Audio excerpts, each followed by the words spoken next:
অনেকদিন পর একটা রিভিউ ভিডিও নিয়ে চলে আসলাম। আজকের যে স্টোরি সেটা হচ্ছে দ্য নাইট ওয়াচার।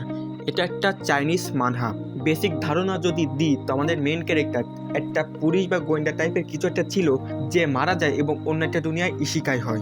সেখানে সে তার আঙ্কেল আন্টির সাথে থাকতো কারণ তার পিতামাতা মারা গেছে।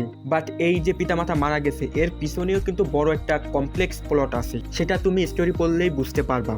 যাই হোক, তার যে আঙ্কেল ছিল তার উপর একটা দোষারোপ আসে, যার কারণে তাদের পুরো পরিবারকে আটক করা হয়। কিন্তু আমাদের মেন ক্যারেক্টার তার পাস্ট লাইফের এক্সপিরিয়েন্স এবং তার নিজের বুদ্ধি লাগিয়ে তার পুরো পরিবারকে বাঁচিয়ে নেয় এবং পরবর্তীকালে নাইট ওয়াচারে যুক্ত হয়। নাইট ওয়াচারকে তুমি জাস্ট পুলিশ বা গোয়েন্দা টাইপের কিছু বলতে পারো, যারা বিভিন্ন কেসকে সলভ করে। এরপর থেকে মেন ক্যারেক্টারের জার্নি হয় যে এই দুনিয়ায় পাওয়ারফুল হয় এবং বিভিন্ন কেসকে সলভ করে। শুনতে অনেক বেশি সিম্পল, তাই না? এত সিম্পল না। এর প্রত্যেক কেস অনেক বেশি কমপ্লেক্স হয়ে থাকে। যেসব কেস অনেক বেশি সহজে শেষ হয়ে যায়, ভাববা যে সেসব কেসের পিছনে অন্য কিছু রয়েছে। বিভিন্ন কেসের মধ্যে কানেকশন থাকে। ধরো আমাদের মেন ক্যারেক্টার একটা কেস সমাধান করলো, কিন্তু স্টিল তার কিছু ডাউট থাকলো। 4-5টা কেস সলভ করার পর পরবর্তী কোনো একটা কেসে তার যে পুরনো কেসে যে ডাউট সেটা সমাধান সে পেয়ে যায়।